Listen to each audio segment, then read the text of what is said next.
नमस्कार दोस्तों, अगर आप धोनी को एक महान कप्तान मानते हो तो इस वीडियो को एक लाइक जरूर करें। दोस्तों, क्रिकेट एक ऐसा खेल है जिसमें आए दिन हार जीत चलती रहती है, जिसमें आखिरी गेंद तक ये कहना मुश्किल होता है कि कौन सी टीम जीतेगी। अगर मैच के जीत हार का फैसला आखिरी गेंद पर होता है तो वो सबसे बेहतरीन मैच माना जाता है। ऐसे में आज हम आपको एक ऐसे मैच के बारे में बताने वाले हैं जिसे देख सभी क्रिकेट प्रेमियों की सांसें थम जाएंगी। आज हम बात करेंगे चेन्नई बनाम बेंगलुरु के अब तक के सबसे रोमांचक मैच के बारे में। दोस्तों, ये मुकाबला बेंगलुरु के चिन्नास्वामी स्टेडियम में 21 अप्रैल 2019 को खेला गया। इस मुकाबले में धोनी की टीम चेन्नई ने टॉस जीतकर पहले गेंदबाजी करने का फैसला किया और विराट कोहली की टीम बेंगलुरु को बल्लेबाजी के लिए बुलाया। स्कोर बोर्ड पर रनों की बारिश करने के इरादे से बेंगलोर की सलामी जोड़ी विराट कोहली और पार्थिव पटेल ओपनिंग करने मैदान में उतरे। भले ही टॉस हार गई थी, लेकिन कोहली की टीम की नजर मैच जीतने पर थी और ये मैच ऐसा था कि हर कोई हक्का बक्का रह गया। शुरू के 2 ओवर चेन्नई ने काफी अच्छे किए, सिर्फ 7 रन दिए। जब तीसरा ओवर कराने आए दीपक चहर तो विराट कोहली ने दूसरी गेंद पर उन्हें चौका जड़ दिया, लेकिन दीपक चहर ने वापसी करते हुए विराट कोहली का कीमती विकेट झटक लिया। तीसरी गेंद पर विराट कोहली धोनी को कैच थमाकर महज 9 रन बनाकर पवेलियन लौट गए। अब मैदान पर आए विस्फोटक बल्लेबाज एबी डिविलियर्स। इनके तूफान से कौन वाकिफ नहीं है। जब इनका बल्ला चलता है तो आग उगलता है। दोनों ही बल्लेबाज बढ़िया बल्लेबाजी कर रहे थे।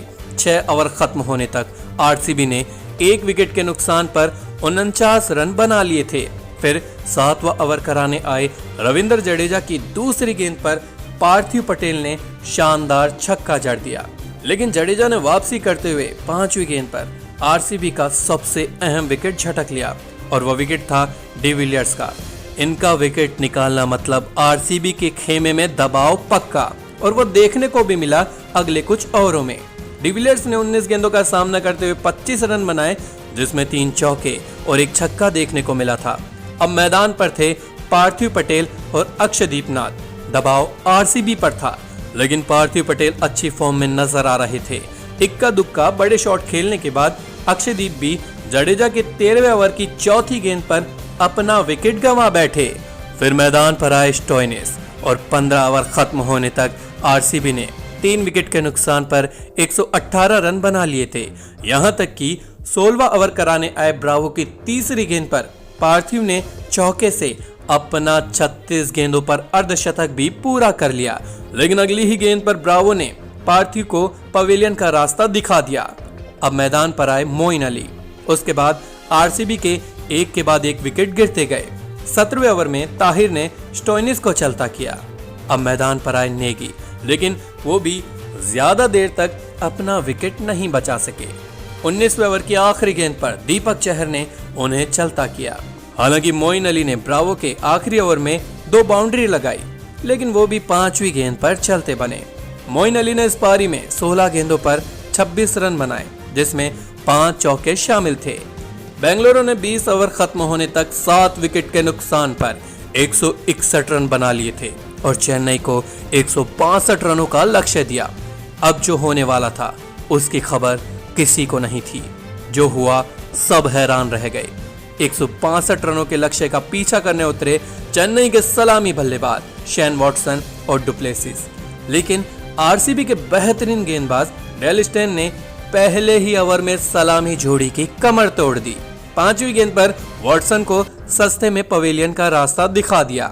वहीं आखिरी गेंद पर मैदान में आए सुरेश रैना को क्लीन बोल्ड कर दिया। अब डुप्लेसिस और रायडू मैदान पर थे, लेकिन उमेश यादव ने मैच के चौथे ओवर की आखिरी गेंद पर डुप्लेसिस का कीमती विकेट झटक लिया। 4 ओवर में ही चेन्नई के मुख्य खिलाड़ी पवेलियन लौट गए। अब मैदान पर थे केदार जाधव और रायडू।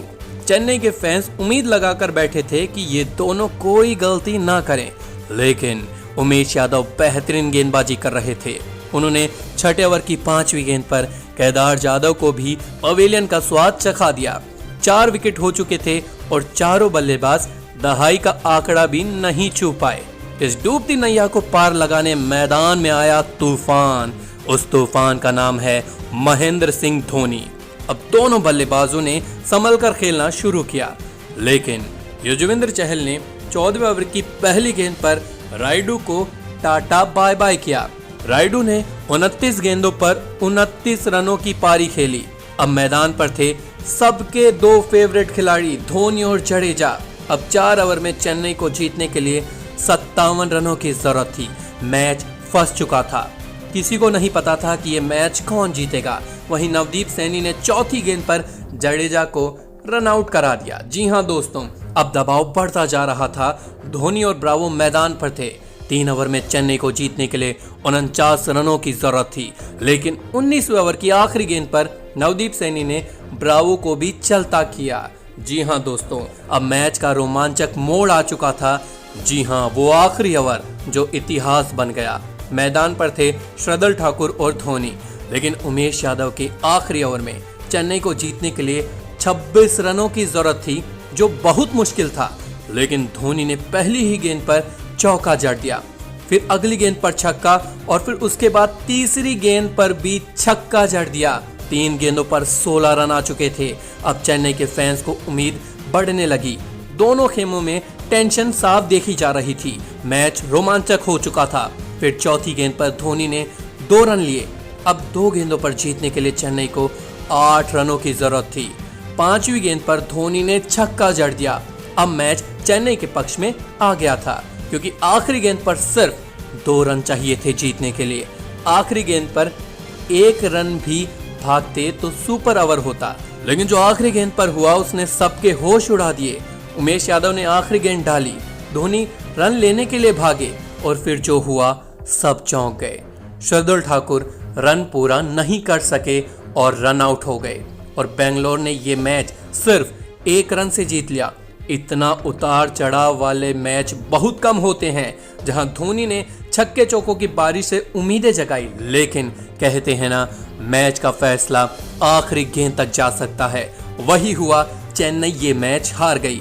धोनी ने इस विस्फोटक पारी में 48 गेंदों का सामना करते हुए 84 रन ठोक डाले, जिसमें 5 चौके और 7 शानदार छक्के शामिल थे। लेकिन अफसोस, धोनी मैच को नहीं जीता पाए। तो दोस्तों, अगर आपकी यादें ताज़ा हो गई हैं और आपको ये मैच रोमांचक लगा है तो इस वीडियो को एक लाइक ज़रूर करें।